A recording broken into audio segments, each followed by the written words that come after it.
Hello internet! Today we're back with our favorite spider. We got Ashveil. Just something about him. He's got that pizzazz. I don't know, I just love him and he reminds me of Sampo somehow. Now with Ashveil, he's kind of like a Joker in the lore. He's kind of like mysterious and everything. And in the game, in his role itself, is also pretty like all over the place. He's kind of just all doable, which is why a build like this would kind of still make sense for him. It's no speed, pure damage output. Ladies and gentlemen, introducing the main DPS Ashveil today. The main contributor that allows this build is this effect on this talent, which generates a fixed amount of 8 energy every time the bait is attacked. So the idea here is to just have Ashveil have the entire team just ball on the bait, have someone like a Sunday to give Ashveil multiple turns. All in all, it's all gonna be like balling on the bait, just ruining the bait's life. And every time we do that, we get energy. So Ashveil, even being slow, well, first of all, we got a speed boot in Sunday, basically. We're gonna get him a lot of turns through Sunday, and the extra energy regen and everything in between will allow Ashveil to have a lot of ultimates, a lot of turns, and still do a lot of damage, enough to just be the main DPS, baby. This will be the team that will be tested out, and it will be a really interesting one for any Ashveil fans out there. Just real quick before we actually go in. Listen, pulling for characters can be a train wreck like this one, which is why I like to introduce a website named Aniba. Aniba offers top-up services that I personally use in order to get the best top-up deals at a discount for the same top-ups that I already planned to purchase. You know I only use the trusted sources, which is perfect since Aniba complies with Hoyoverse's top-up service guidelines, and that's the biggest doubt removed. So to get a new big prize in Yaoguang here with Aniba, click my link in the description, purchase the bundle you'd like, which actually has localized prices based on your location, enter yours or maybe even a friend's server and user ID, complete the purchase, and voila, your resources are in game, no fussy login required, zero hassle involved. You even get a 10% cashback for your purchases that you can claim in your Aniba wallet for your next purchase, so it's just more money saved. If you're already planning on spending anyway, Aniba is honestly a good deal, and why not give it a look-see? The curse of buy, look, get yourself those glorious V4 characters instead, how about that? And this actually helps you very much to afford food on the table, and I appreciate your support. Now then, back to the video. You don't have to force yourself to build like a face out or get the face out. You can just use a team like this. And I'll be honest, unless you're still running like the, you know, half perfect remembrance squad, you should have a Tribby that's open. And if you have a Sunday, you can pretty much make this team happen already. So you know what? Enough of me yapping. Let's just show you how good this team could be. So to start us off, usually the bait will always be on like the weakest enemy right here. So usually gonna be the mobs. It's simple stuff. You just gotta do the same thing. Now that you have an attack boots on your Ashveil, first of all, let me see my attack. It's already at 5k, dude. Oh, hell yeah. It's only going to get higher, and the damage output we'll be doing is, well, kind of not that different. Well, of course, we don't have all the buffs intact yet, but that was like almost 80k. It's like 75. So one more hit here. The idea here is to just murder off the mob as soon as we could. I think we can with this Tribby hit right here, or you know what? Now we need one more. Just one more hit. You know what? Since you hit Tribby, we can use our ult now. So this will mean we get all the buffs intact almost, because Sunday's about to move. We're gonna get a turn for Ashveil right there, and this is where I gotta make some decisions here. I could get the energy regen off of a Sunday, but that is not smart enough. The smartest play here, what Ashveil would do if he was holding my mouse right beside me, he would gently caress my fingers and then click the skill onto the mob. That was weirdly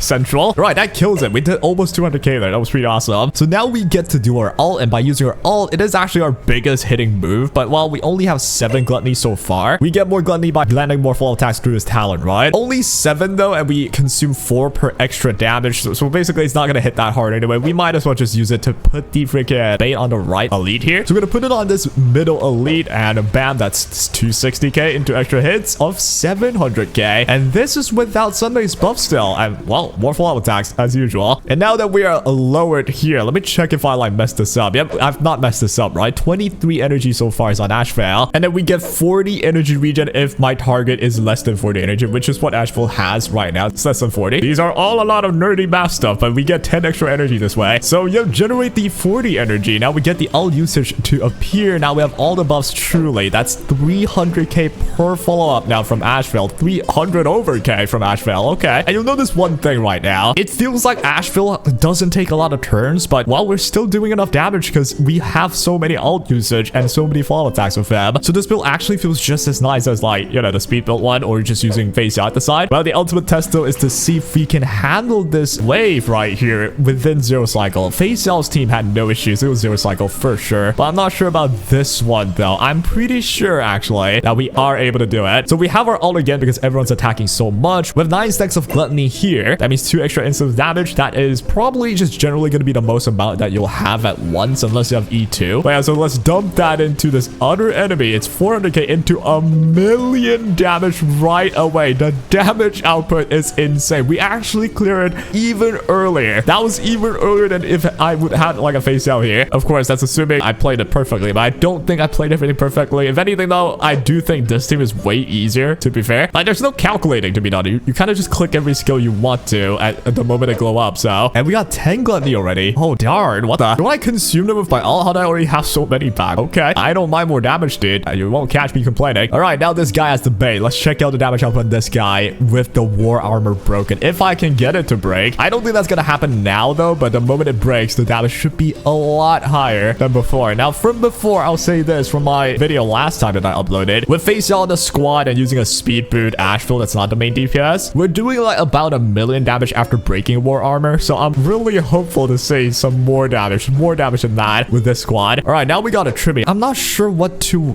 do here actually. Hold on now. We gotta do some maths. If I get 8 more energy, I get to 145. I would prefer to use Tribby's skill here first, right away into the ult, so I can just refresh the turns on her field. But you know what? Let's like play this smarter. We're gonna attack the enemy twice here, get my dance push as well. By attacking twice, we get the ultimate from Ashveil. We're gonna go and use that. Now we get all of our extra talent follow-up attack back, and the damage output here 1.1 million, and we haven't even broken the war armor. So yep, and the moment we break it, 1.3 million with a follow-up attack. That is just so much damage output, dude. It's pretty good. Now I will say, yeah, I'm glazing him because he looks good. He's taller than Sunday. Jesus Christ, he's a creature. You could cut him in half and he's still taller than Tribby.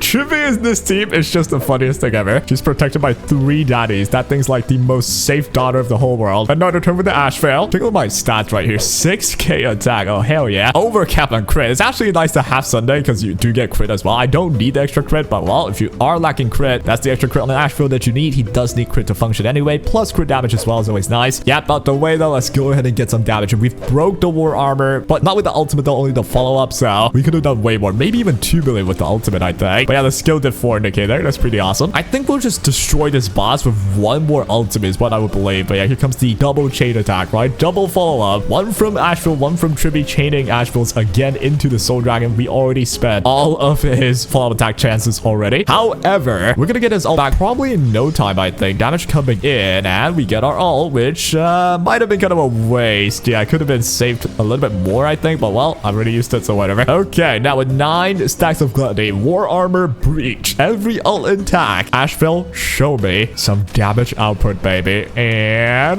bam! Okay, that was like 1.6 mil.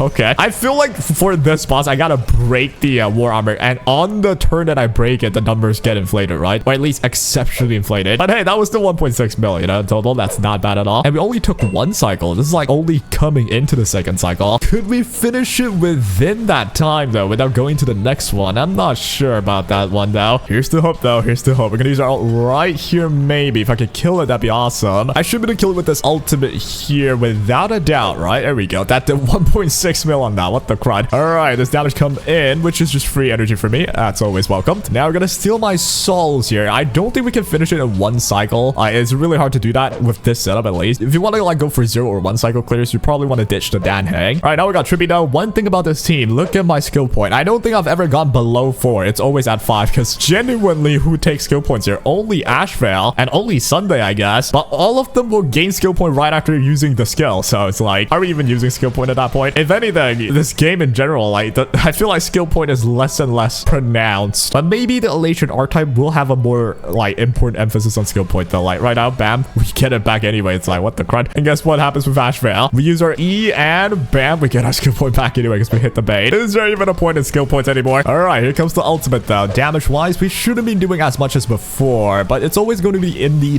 million ballpark though, which is awesome actually. It's not bad at all. The 1.3 million ballpark if we can break the war armor. I'm pretty happy with that damage output, honestly. It's not bad at all. All right, let's get that energy boosted up, and I think just with that little bit of a boost, the moment I get my 3rd follow-up attack to end, okay, it's not exactly true. I thought I would just get my ult right away right there, but nah. Can I make it a 1 cycle clear? I'd be damn surprised if I could. There's a chance though. If this ult right here is enough to get my Ashveil ult, then maybe see. Maybe it's good. Aw, dude, what a shame. Could not get it, but well, we'll get it all right here though. This looks to be another 2-cycle clear, but it is actually faster than the first showcase I did with Facial. Slightly faster, you know, not by a large margin, but it's actually still faster. I think with the Facial squad, we did spend like the bulk part of this entire cycle, but for this one, I think we'll be able to end this guy like in no time. This should be pretty quick as it ends. But with this team, though, we also get like Soul Dragon on Ashveil. That's actually good because we push the Soul Dragon with Sunday as well. They'll actually get Sunday's like maximum damage boost effect on Ashveil, plus the Soul Dragon right after will be able to attack the enemy if it's enhanced, and that'll just trigger Ashveil's fall off, right? Like, this is a really surprisingly perfect team setup. I mean, I would not be surprised if you said all of them are released back to back to back, because it felt like it just works together, right? But well, glazing aside, let's just attack the boss now. 5% HP. Are we gonna like stall here? Is that what we're doing? 2% into an explosion here. That's 0% right there. Okay, we got him. That was slightly faster actually with the Facial squad. It's still 2 cycles though, but that just means he's so viable even as a main DPS if you want him to be. You know, swap his build a little bit. I'm using a tap boot here because I do have Sunday that acts as the speed boot. You don't even need to do this. You could do this with just a speed boot anyway. I bet it will still work out nicely, especially if we can somehow like have Ashveil be really fast with sufficient stat as well. Like I'm saying 162 with Sunday being 161, you get double the turns. That might be a cool video we could try, but it's really hard to get Ashveil that fast though, I will say. But maybe a Windset Ashveil would be an idea for like a really niche fast clear just to get yourself ahead of Sunday. It's actually an idea. I've already mentioned it in the guide as well. It's not realistic to do, to be fair. But for now though, here are all the stats and like consideration. It's pretty normal stuff. I already showed that before. It's the same one. But yeah, these are pretty run-of-the-mill. If you already invested in the character, you should be at this level. Here's the Sunday. And yeah, Sunday's like the only saucy part is the speed and crit damage, I suppose. 164. Here's the Tribby, which is just a run-of-the-mill Tribby. It's got the best like on the whole game. And then we got Dan Heng PT. This one's genuinely run-of-the-mill. This is probably below average actually, but he does have his own like count though. And with that setup, you can build one of the most like comfortable team ever. I think you just spam everything on Ashveil, all the buffs on Ashveil, and then you just spam attacks on the bait and you get profit. That's it. It's actually a pretty fun team. And instead of replacing Topaz for a Facial team, he now replaces Facial in a follow-up attack team. He's the follow-up attacker now. So just like how he's portrayed with his personality, he's kind of just all over the place and chaotic and mysterious. I will say he's hot though. Also, he's way too tall to be realistic. But yeah, that'll be all. Hope you guys enjoyed this one. I'll have a lot more fun ideas as well being tested out and showcased. So do follow the channel for that. And that'll be all for now. Hope you guys enjoyed this one and take care.